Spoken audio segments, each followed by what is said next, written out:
ಮಲ್ಲಿಕಾರ್ಜುನ್ ಖರ್ಗೆಯನ್ನ ಭೇಟಿ ಆಗಿದ್ದಾರೆ. ಜಾತಿ ಗಣತಿ ವಿಚಾರಕ್ಕೆ ಸಂಬಂಧಪಟ್ಟಂತೆ ಒಕ್ಕಲಿಗ ಸಮುದಾಯ ಸದ್ಯ ಮಲ್ಲಿಕಾರ್ಜುನ್ ಖರ್ಗೆ ಅವರನ್ನ ಭೇಟಿಯಾಗಿರುವಂತದ್ದು.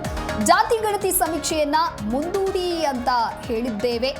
ಜಾತಿ ಗಣತಿ ಸಮೀಕ್ಷೆಗೆ ಎಲ್ಲ ಮನೆಗಳಿಗೆ ನಂಬರ್ ಅನ್ನ ನೀಡಿಲ್ಲ, ಉಪಜಾತಿಗಳಿಗೆ ಕೋಡ್ ನೀಡುವಂತೆ ಮನವಿಯನ್ನ ಮಾಡಿದ್ದೇವೆ ಅಂತ ಹೇಳಿ ಖರ್ಗೆ ಭೇಟಿಯ ಬಳಿಕ ನಾಗರಾಜ್ ಯಲಚುವಾಡಿ ಈ ರೀತಿಯಾದಂತ ಹೇಳಿಕೆ ಕೊಟ್ಟಿದ್ದಾರೆ. ಒಕ್ಕಲಿಗ ಮೀಸಲಾತಿ ಹೋರಾಟ ಸಮಿತಿಯ ಪ್ರಧಾನ ಸಂಚಾಲಕ ನಾಗರಾಜ್ ಯಲಚುವಾಡಿ ಸುಮಾರು 15ರಿಂದ 20 ಪ್ರಮುಖ ಜಾತಿಗಳಿವೆ. ಒಕ್ಕಲಿಗ, ಲಿಂಗಾಯತ, ಮುಸ್ಲಿಂ, ಯಾದವ, ಬಲಿಜ ಸಮುದಾಯಗಳಿಗೆ ಮೊದಲು ಕೋಡ್ ನೀಡಿ 2012ರಲ್ಲಿ 400 ಜಾತಿಗಳಿದ್ವು. ಈಗ 1571 ಜಾತಿಗಳಿವೆ.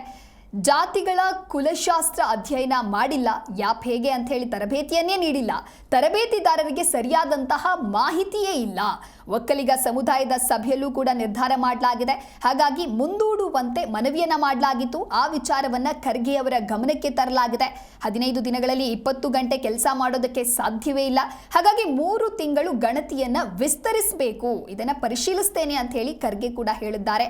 ತೆಲಂಗಾಣದಲ್ಲಿ 3.5 ಕೋಟಿ ಜನಸಂಖ್ಯೆ ಇದೆ. ಅಲ್ಲಿ ಗಣತಿಗೆ 45 ದಿನ ತೆಗೆದುಕೊಂಡಿದ್ದಾರೆ.